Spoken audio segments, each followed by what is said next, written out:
hello and welcome to another Tales of the Tormented Tales of Tormented Space. I think I'd know that by now. I'm Gaki. I'm Kay. Hey, I'm still messing up the sort of ending. I mean, I just had it like Tales of the Uncharted Territories, and then like they had to go to Tormented Space, and where they've been for I think possibly as long as we've been.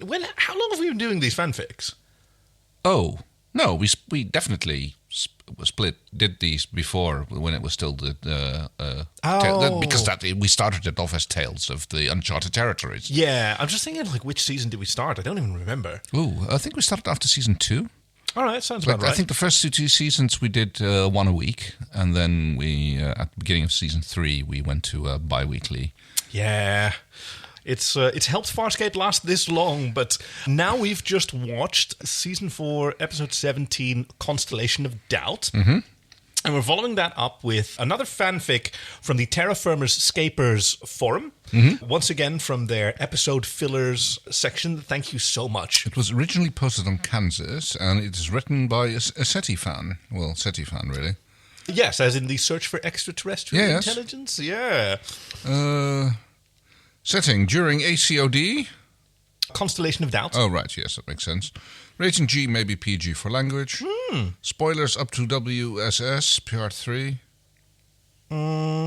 Oh, stop. Then we can't do this one. No, Actually, Screech, so sorry about that. Quick edit. Oh, gosh. What are we going to do? What you gonna do when they come for you, bad moy, bad moy? What you gonna do? What you gonna do when she comes for you? Okay, now I want an evil universe, like, an evil mustache universe, Moya. Oh, that'd be great. That would have been kind of like, they've done so many body swap episodes. Doing a one where Moya actually gets swapped around would kind of be like that Doctor Who episode where the TARDIS the gets... Doctor's wife? Yes. Oh, yes, that'd be amazing. And have that with Moya and like a very confused... Maybe in Chiana's body or something. That probably would suit... I was just thinking, or Pilot. That would be... that wouldn't be half as fun if like Pilot and Moya body swap. No, that true. That's... they know each other way too well. That would just barely be a... he's lying! He's lying! I've always been with you whenever he says, like, me and Moya. Oh, wow! Please. He's been lying to you this whole time. He's got Stockholm Syndrome. It's like... Jesus, that's dark. Okay, let's go with this one. Oh, right. So, again, originally posted in Kansas. We didn't have to change that, but it is written by AerynCrichton, which we have read from before. Oh, yes. Always the dependable one, AerynCrichton. We really should thank them. Yes, so, same setting, spoilers, disclaimers, and they are again very sorry. Okay, I'm still freaked out, but I couldn't help this. Thanks to Ship Sister and Crystal Moon for a quick look-see, but blame it all on me entirely. Aww. Something to hold on to. Where they say, I'm still freaked out, but couldn't help this. Disclaimers the usual, and I'm sorry.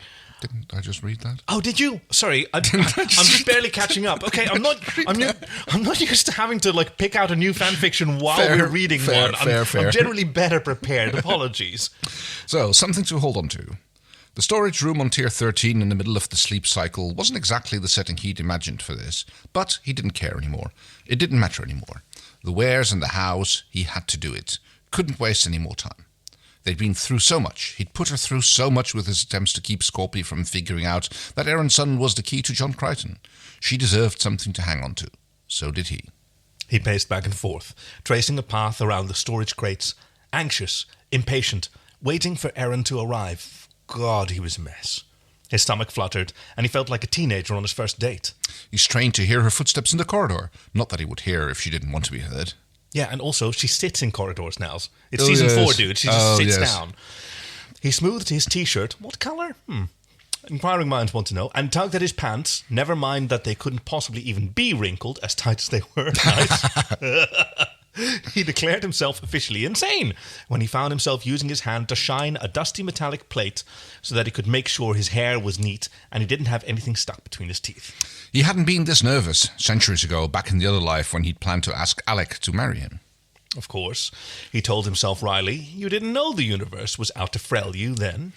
And besides, Alex, for all that he thought he loved her, hell, he had loved her, Alex hadn't been his soulmate, his center, his reason for living. Hey, this is assuming that Alex is genuinely real and not a Delvian mind-frelled memory. Point. Which is also still possible, kind of? I guess, yes. But we might as well go for it. Hey, Aeryn purred, sneaking up behind him and snaking her arms around his waist. Edit. Just a pause. Penny for your thoughts. He could feel the warm chuckle from her throat as she rubbed her cheek on his back, and he knew everything was going to be perfect. He turned around, still in her arms, and kissed her so passionately he thought he was going to pass out, especially when she returned the heat and upped the level, plastering herself against him. Oh God, he wanted her, as his body was making abundantly clear to both of them. Still, propose first, make mad passionate love later. Reluctantly, he drew back. Oh, he's nice and sort of old-fashioned that way. Yeah. Reluctantly, he drew back. Not surprisingly, she knew something was up. About those thoughts? He said, those would be Aeryn, kiss, Aeryn, kiss, and Aeryn, he assured her, ending on another kiss. She leaned back far enough to see his face and searched his eyes. Apparently reassured by what she read there, she prodded, well, what then? He thought fleetingly of getting down on one knee and doing this properly, but she wouldn't understand it anyway, and he would only feel silly. So he stayed where he was, standing face to face with her, their arms wrapped around each other. Aeryn, you know how I feel about you, he began solemnly, only to have her dissolve in giggles. What? He demanded. It's not hard to tell that, she smirked, pressing her body lightly against him. His mouth twitched, and he said, you're making it hard to be serious here, babe. I'm sorry, she said, and though she didn't look very contrite, she settled down and let him talk. I have something for you. He reached over to a nearby crate for the small black box with his mother's rings on it. Oh. Without opening, he said, Olivia gave this to me just before we left Earth. Well, if it was a gift for you, then I can't possibly, Aeryn began, but he interrupted her. She gave it to me because she knew I had someone to give these to. They were my mother's. He opened the box and turned it to show the rings inside to Aeryn. She looked at them and froze, then looked back at him, tears in her eyes. I know we've never had the chance to talk about the future. I know we've never had the chance to talk about the future, he began, and this time she cut him off. Yes, she told him firmly, with a small sniffle. He blinked, not daring to hope. Yes, what? Yes, she said, cupping his cheek in her hand. I will marry you.